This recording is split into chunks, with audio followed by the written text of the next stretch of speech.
Welcome along, my name is Ben, and in this video I'm going to show you how to draw and make this fun little Huggy Wuggy puppet out of a single sheet of paper. Now, on this channel I design, create and show you how to make paper-based working replicas of beloved Muppets, puppets, characters and creatures. Now, they can be pretty complex to make, so in this series I'm keeping it simple and I'm going to show you how you can bring to life your favourite characters and creatures using a single sheet of paper. Now, the basis for creating all of the paper puppets in this series is my printable folding template kit, which you can grab for a small one-off payment from my online store and then use again and again and again to create your own collection of paper puppets. So let's get into it. This is how to make a Huggy Wuggy puppet out of a single sheet of paper. We're using template 1 from my kit, which we'll cut in half, leave aside the blank half for drawing the body a little later on, and we'll trim the head down ready to go. We'll start by adding this little diagonal grid so that if you're drawing along at home it should be straightforward to match the sketch proportions using the grid as a guide. We'll start with the eyes, which we're going to make a little bit wonky. He's pretty much eyes and, well, to be honest, mostly mouth, so there isn't much to this one in terms of detail. So onto the mouth, and at this stage, without his teeth, his mouth is a little bit frog-like, though that sense is going to change quite dramatically once we start adding the teeth. The lips give you that sense of sort of long modelling balloons, which we'll get back to once we do the colouring in. Just moving down here, the mouth, as with all of these single sheet puppets, is going to feel much bigger than it actually is going to appear on the puppet itself, because the inner mouth section will largely fold in on itself once we start folding later on. So then we're on to adding his many teeth. This is obviously what makes him look a lot more like the scary character that he is, and I'm not going to show you how I draw every single tooth here, but as you can see we just keep the teeth going all the way around the edges. And then we're adding on saliva strands from the top to bottom of his mouth and across the side, and when we get to the colouring in, we'll colour in around these strands and teeth so that they remain white. And then these sections on the lips are for highlights, and again they'll be left white when we come to colour the lips in. The last little touch here are the edges of his head either side. And that's it for the sketch. Then we're inking in with a biro, rubbing out all those pencil marks, and we're ready to colour in. The eyes are black, the lips are red, leaving the highlighted areas white, black and a few different colours, pink for the gums, etc. in the mouth, and then the blue of his fur. I'm using alcohol markers here, and that helps give his fur a bit of texture. Now we're on to the folding of the face, and I'm not going to show you full detail here, but when you buy the template you get clear video instructions on how to do the folding. But hopefully you get a rough idea of how it all folds together.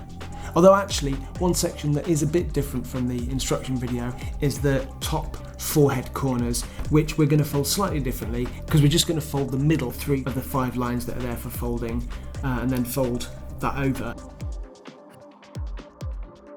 And then we pinch the top fold line on its own, and that's going to help to suggest the triangular shape at the top of the head, and that of course is repeated on both sides. Then we're on to the body. We draw in 2 diagonal crossing lines from corner to corner, and that's the same whether it's A4 or letter size paper that you're using.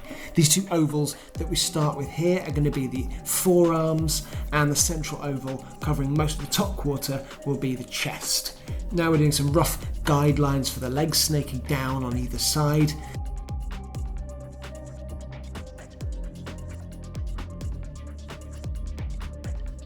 And the arms roughly in there as well, just to get the general shape.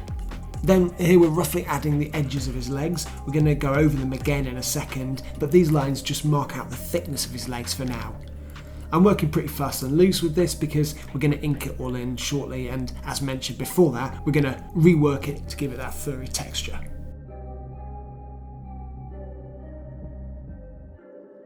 And then once we've roughly marked the legs out, we sketch out the feet, which are pretty similar to his hands that we'll get to in a moment, both of which have that soft toy feel to them. So we're just going to finish the section here, creating the forearms and the edges of his hands.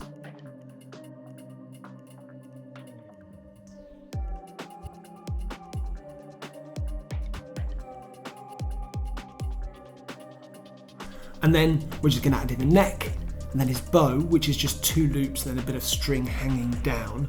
Next, I'm adding the texture to the body outline to give him that sense of furriness, and you'll see later that you can also use the colouring and some extra pen work to add to that texture.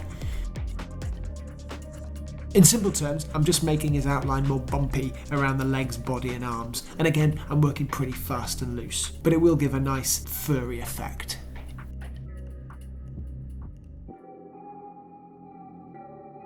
We're just finishing up there. Once that's done, we just reshape the hand slightly, adding in the fingers.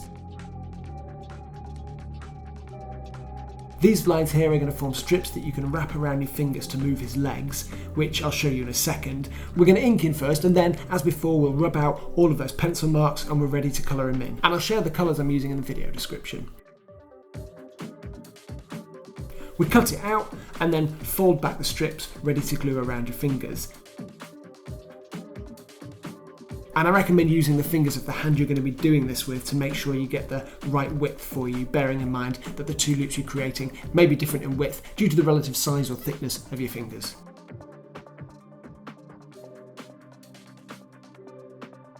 And that's his body.